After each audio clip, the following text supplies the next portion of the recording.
Now, up to 23,000 schools were disrupted in England and Wales today as teachers staged a mass walkout demanding better pay. The strike follows an already chaotic period for British kids after schools were needlessly locked down during the COVID pandemic. So with school kids already damaged by that appalling decision, is it right for their education to be jeopardised again by today's strike action? Well, there's no one who you'd rather hear from on this subject in an exclusive interview. I'm delighted to be joined by Britain's strictest head teacher, Katharine Birbalsingh. Now, Katharine, of course, you have such an expert opinion on this. I feel personally very sympathetic to teachers and head teachers. My mum was a teacher. My dad, his entire career, was a teacher who ended up as a head teacher. So I love good teachers, right? I absolutely think good teachers are worth their weight in gold.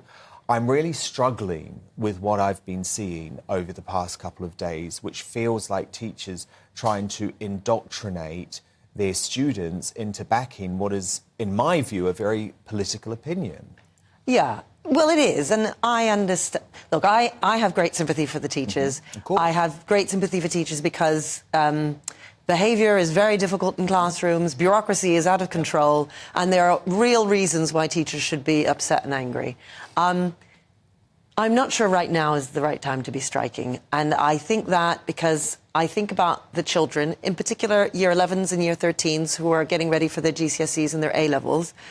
The thing is that last year, those Year 11s and 13s last year had up to a third of GCSE content cut from their exams. And that was because government recognised that COVID had affected their preparation for their exams.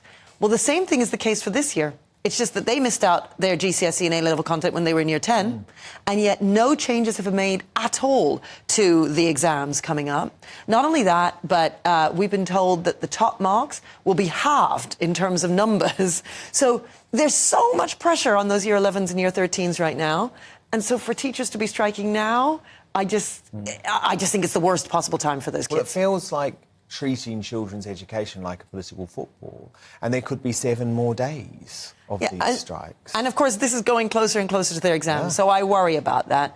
The other thing that I worry about in terms of the timing of these strikes is our families. So many families over COVID, you know, if you work in a school with disadvantaged children, families who move from insecure job to insecure job, they don't work for the public sector, so they're not able to strike. And many lost their jobs over COVID. And I do feel that those of us working in the public sector, well, we were protected, you know? So to do this so soon after COVID, I am uneasy about that.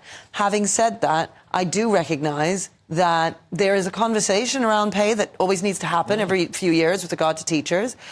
We do as a society need to recognise how much do we value our teachers and how much should we be paying them. So I'm not against the idea of raising the pay for teachers. I'm just not sure right now is the right time to be striking. No, let me show you something that I saw earlier today, because there's been a lot of I would call it propaganda-like information from the National Education Union involving kids. And this was on a picket line in London today. The Union United will never be defeated. The Union United will never be defeated. And that is the National Education Union tweet that I mentioned, which featured this young schoolgirl holding a placard with the message, "My teacher is worth more." Now, you know what I think, but do you think it's ethical to use children in this way? No, I don't think we should be using children in that way.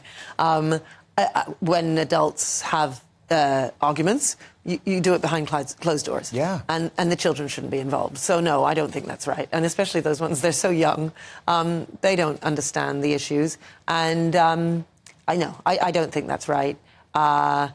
And I hope that that's all that there is. There's only a few of them, I don't know. But what's important is that they come to the table and they have a discussion. And I'm not sure how those discussions are going with government in terms of the pay rise. The thing is, the reason it worries me, look, we've had so many conversations, haven't we, over the past few years about what is a woke indoctrination of our education system in lots of different ways, whether it be critical race theory or trigger warnings on particular classic books. And this is something that you have very boldly and I think correctly stood up against. But I think this is part of it. because if we just teach our kids in schools that they should be supporting education unions, actually they're not getting a well-rounded picture of where we stand politically. I agree.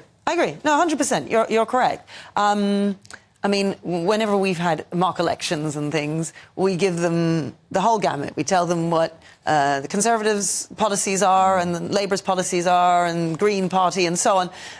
And then we let the kids vote as they feel fit. And it's important to allow them to hear a variety of views. And so I can see why you would describe that as indoctrination, because they're not able to see the other side.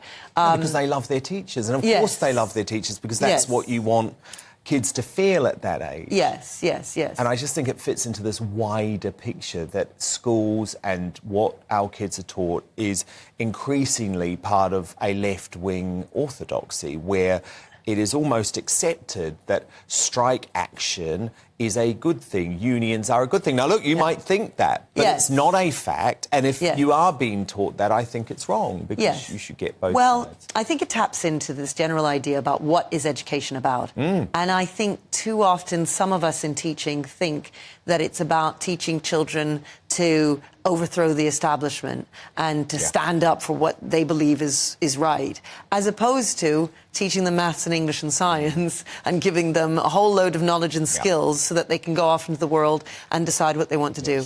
I always feel that our children, some of them might become radicals and some of them will become dentists, and that's just fine. It is.